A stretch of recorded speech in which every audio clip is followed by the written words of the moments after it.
Dan mentioned the VA.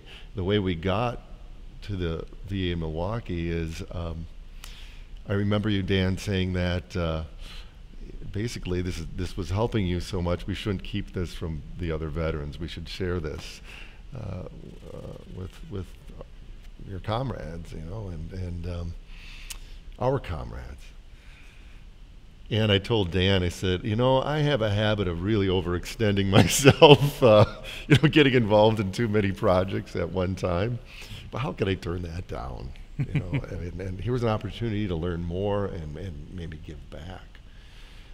So, excuse me, Dan set up an appointment for us to go and work with some of the men and women in spinal rehab at Milwaukee's VA, known as Zablocki, Veterans Administration Medical Center. I think they used to call it Woods, or Wood, VA a while back. And on the way over there, I stopped by a music store in the area. And Dan mentioned before Cream City Music, and a dear friend of mine, Joe Gallenberger, who we go back years, over a couple decades. And Joe's father is a veteran of the Korean War. And so it resonated very strong with Joe as well. And he said, here's 2 guitars, take them with you. Because Dan and I originally were just going to go down there and play. And so we got the 2 guitars and happily went over to the VA and up on the 10th floor.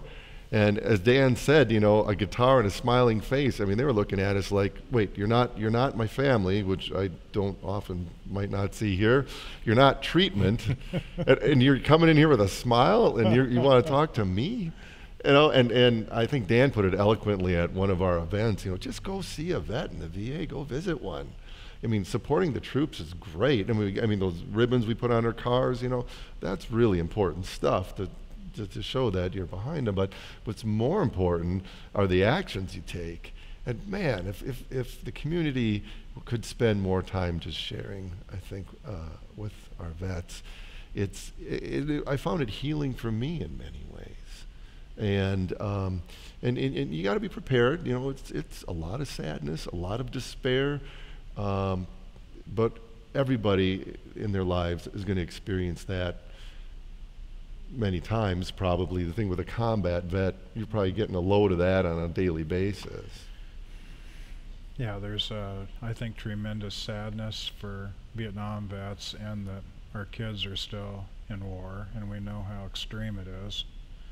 And I think also for the kids coming home, they are running into the challenges that we faced. And it may be 5 or 6 years on the average before they get help. So we get to find creative ways to reach them, and we get to help the VA, we get to help the community be aware of the vets and find creative ways to reach out to them.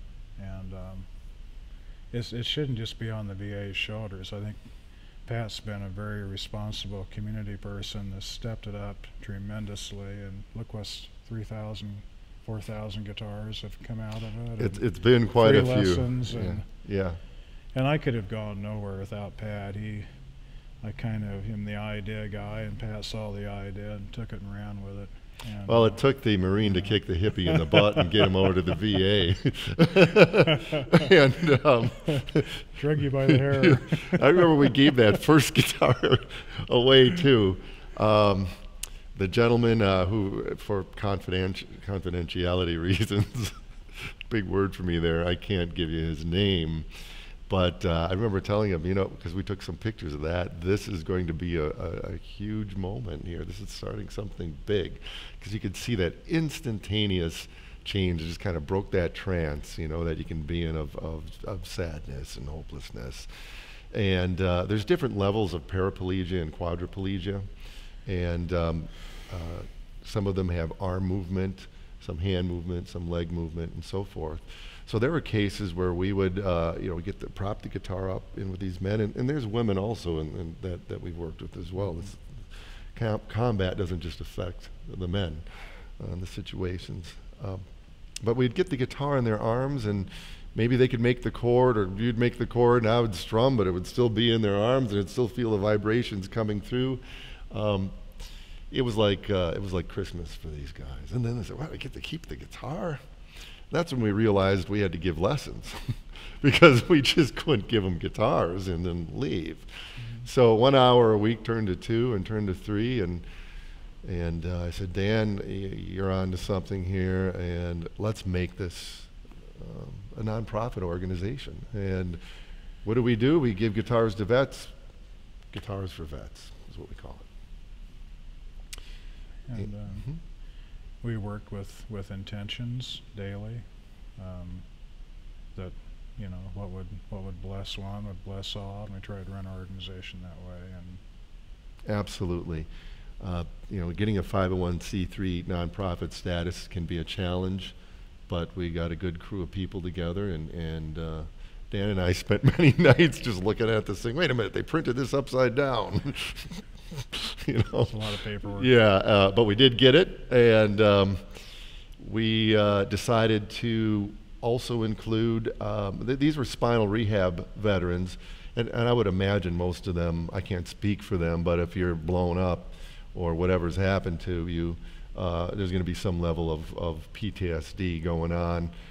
But Dan said, let's go right to the heart of what's the invisible wounds, that are out there. And we walked over to a building called the domiciliary, and that's where men and women who are maybe homeless veterans, the VA helps out, helps get job training.